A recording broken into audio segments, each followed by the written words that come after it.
Hello everyone, Brian here, doing a little more work on the San Pedro de la Nave Aedes Ars model.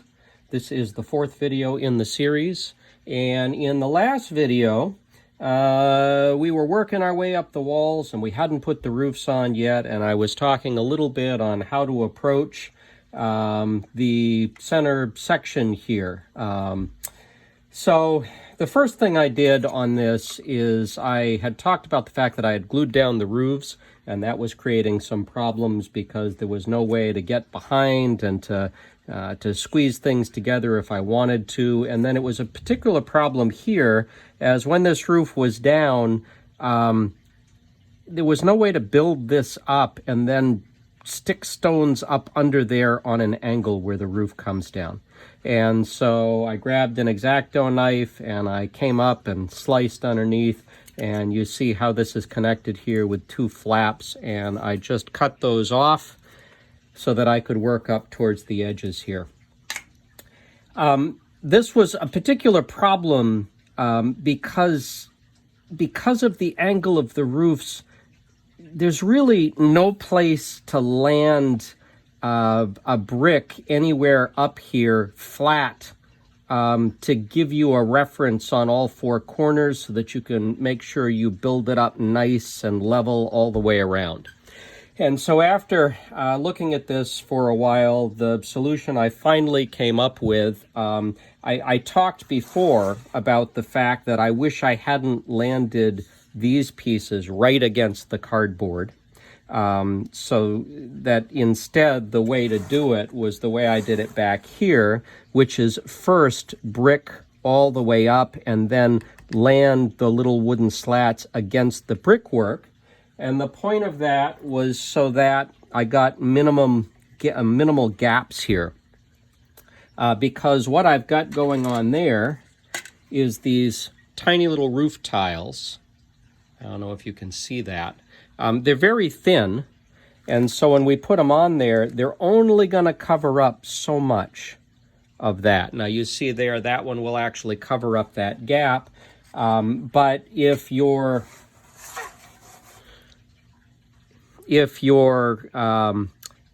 putting the wooden slats in here and then doing the brickwork, you've got to be very careful to sand to make sure you only leave just tiny little gaps there. So that these roof tiles will actually cover those.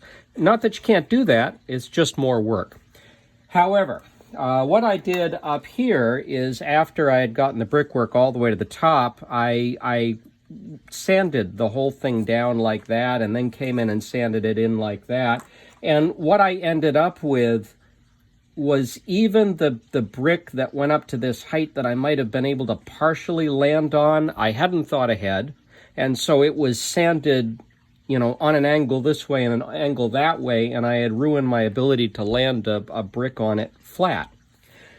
So in the end, I decided to go ahead and put these wood slats in all the way around first and then continue the brickwork. And this created a challenge because then I had to come in on the bricks here in the corner, and I had to, you see there's no flat area there. So I had to sand this one to an angle, and then I had to come in and sand it on another angle here to lay it in.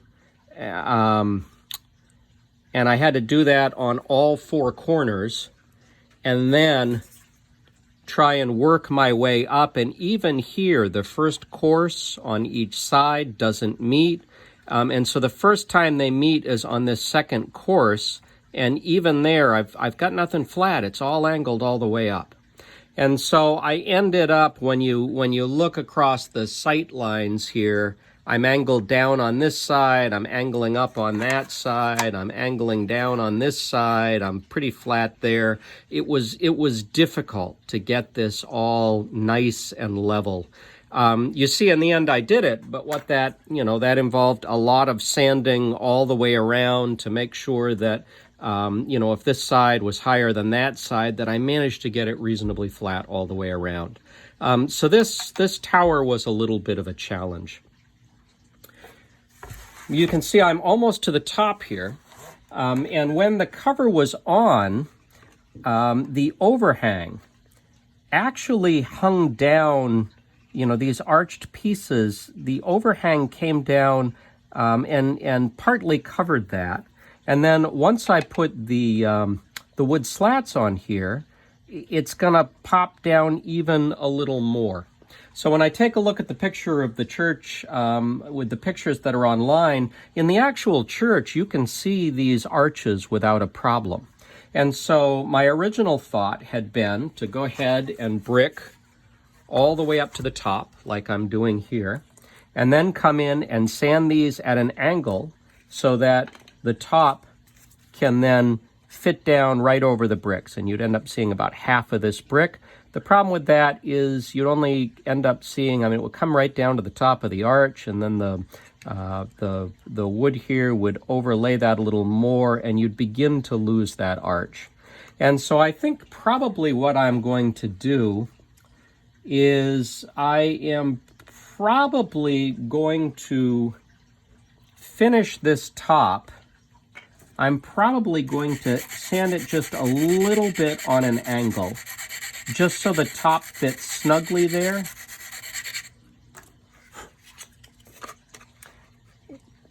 And probably glue the top on a little higher so it no longer fits right on the cardboard base, but it's actually glued to the bricks themselves. I'm going to have to see how that fits.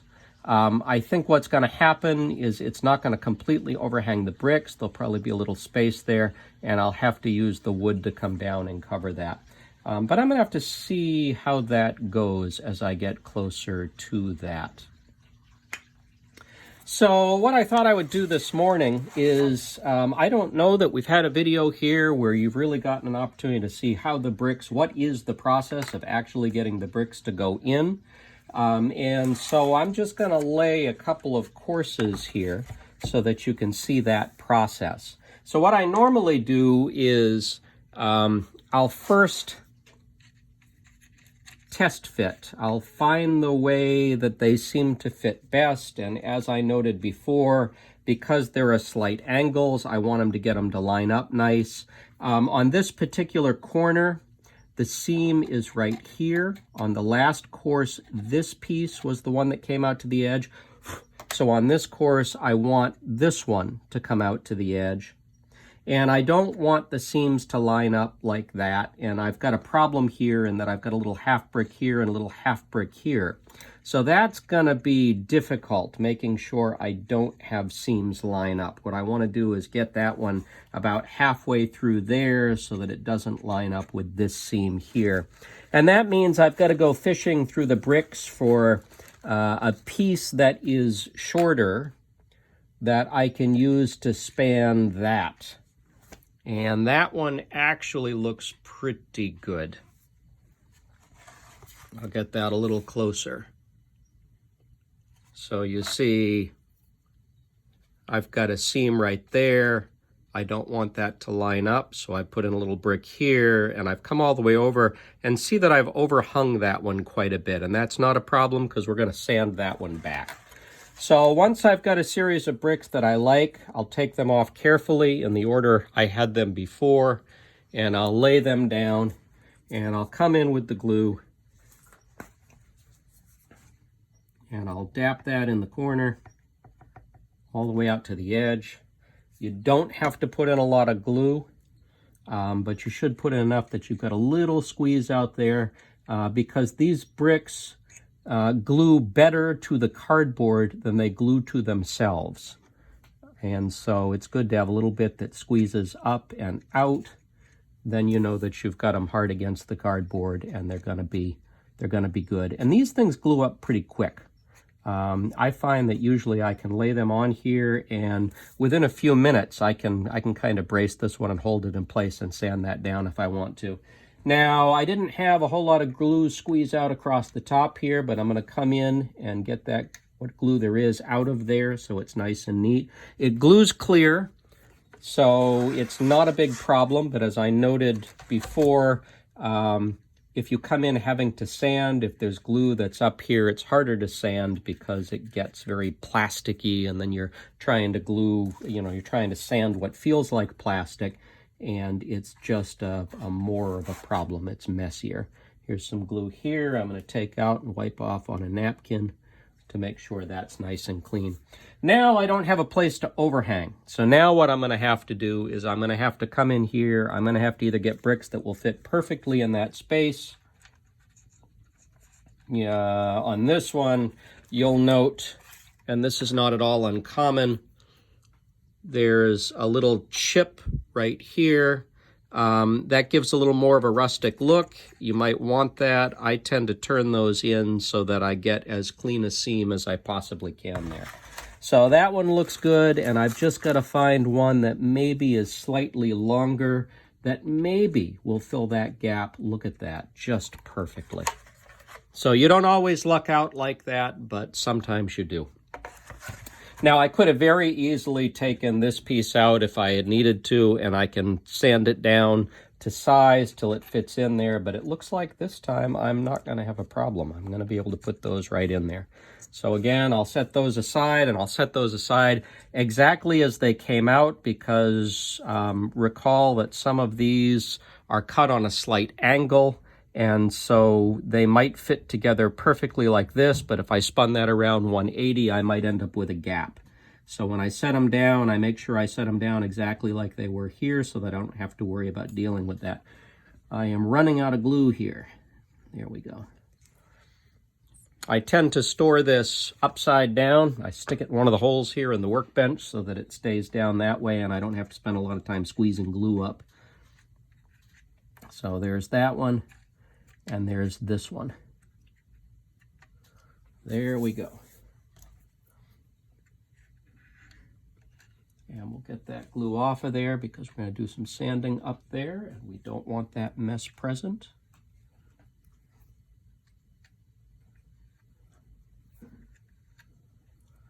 All right, looks good.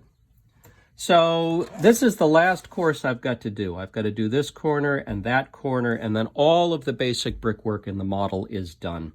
At that point, I'm going to shift over to the roof tiles. The roof tiles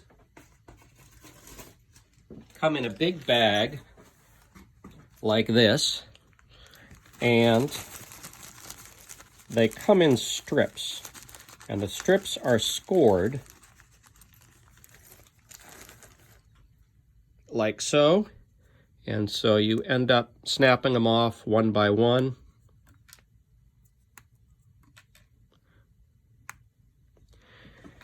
And then what you're going to end up with is, this is going to be hard to see, but when they snap off, they're often on an angle where the seam was, and so you've got to come in and square them off. And then the other thing that you're going to want to do is you're going to want to round the edges. Well, actually on the, I did a little sample model to start, and on that model I did not round the edges, and it looked fine. But when you look online at the models, the pictures of the models on Amazon or whatever site you're using, usually the folks who build these square off these edges. Square off. They round off these edges, and that gives a nice tiled texture when you're putting everything together. It creates a little space between just the very edge of the tiles. It is not necessarily true to what you see when you look up the actual buildings online, but it does give it a nice look. I've lost my other tile. Here it is. So when you're putting those together on the roof, you're going to see a little gap there in the center between each one, and it looks nice when you put them all together. It gives a little bit of texture. The other thing I took a look at when I was putting the roof panels on. Now, first of all, I just used a little X-Acto fine blade to cut those pieces apart. They come in long strips like this. They come in various lengths, and so I wanted to measure out and make sure that it was minimal waste. If I had used one of these lengths for this, I would have ended up with a piece that long, which wouldn't have been quite long enough to do the shortest roof, so I didn't want to do that. So I ended up taking some of the longer ones that basically you could cut in half, and they would cover this roof and that. I was able to do the same thing with this roof and this roof. So you want to be careful making sure that you're making the best use of the links you've been given and you've got minimal waste. I ended up with some tiny little pieces like this. I did not, however, throw these out because I'm going to have to tile this in a square, and I may want to use these little pieces. You know, maybe I end up all the way at the top needing a little triangle piece like that. And this would work if I cut it, and so I don't want to throw anything away until I'm done. Not that you can't. These are standard pieces of balsa wood. You could go down to any hobby shop and you could get these links, but why waste if you don't have to? So the other thing I did is I went out online and took a look at two things. One is, how much overhang did I have on the gable ends and on the sides? I didn't know if I'm supposed to be creating a significant shadow line here. What I found when I got out online is the detail here where the brickwork meets the roof. There's all kinds of little brackets under here, tiny little brackets that go all the way across. It's fairly elaborate. When you're working in this scale, you really can't reproduce that effectively. You could reproduce that effectively. I'm not going to. It's a bit further than I need to go. And so what you find is it's really effectively flush all the way around. So I cut most of these flush, and the front here was flush. There was some overhang here, so I came in and sanded that in with a sanding stick to get that level, and I've got to go across here and sand that in a little bit to get it more towards flush. The roof tiles themselves will overhang just a tiny little bit. You'll create a little bit of a shadow line there. You don't want it exactly flush with the edge. You're going to want to pull it down just a little bit, but not a lot. The other thing I wanted to see is when I look at the pictures of this building online, is there a big contrast between the brickwork on the walls and the underlayment for the roof? I didn't know if I should come in here with stain and stain this a dark brown color, if it's better lighter. I'm still trying to decide what I want to do there. There is not a heavy contrast. There's not a significant difference in color. There is a little bit of change going on between the color of the walls and the color of the underside of the roof and the color of the roof itself. I am still trying to decide if it's enough of a contrast where I need to come in here with some stain and color that over. So I'm still working that out, still trying to decide that. And then the last thing we'll need to do before I get into landscaping here is I've got to construct the doors. There's a door here, a door there, there's a door on the front over here, and all of those are created out of little strips of balsa wood that they provide you. Those are darker when you look at the colors online, and so I will probably go in with a light stain on those. You don't want too much of a contrast on a model like this. If you imagine that you're far enough away from this model to see it in this size, even dark colored doors are going to look lighter in the sunlight the further away you get from them.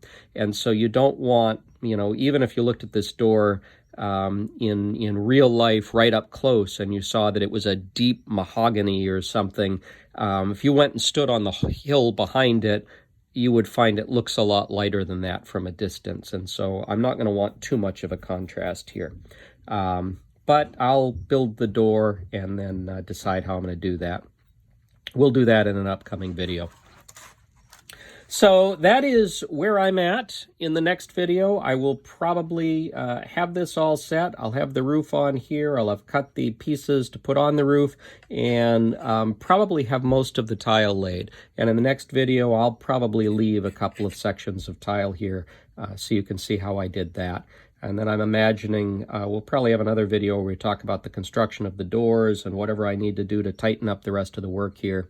And then we're on to the landscaping, which I've noted I've never done before, and I'm still researching that. Lots of great videos online about landscaping, mostly model railroad style videos where they do a lot of this work. So thank you for joining me. I'm thinking we've got a couple more videos to go here, and then I may begin working on the next one. So we'll see how that goes. Again, these are slow models. This is a Zen-like activity. This is great for podcasts or listening to the radio. It's a lot of work, but I think you can see it comes out kind of nice. There's a nice effect to it all, and the more it goes together, the better it looks. So anyway, thank you so much for joining me. We'll see you in the next one.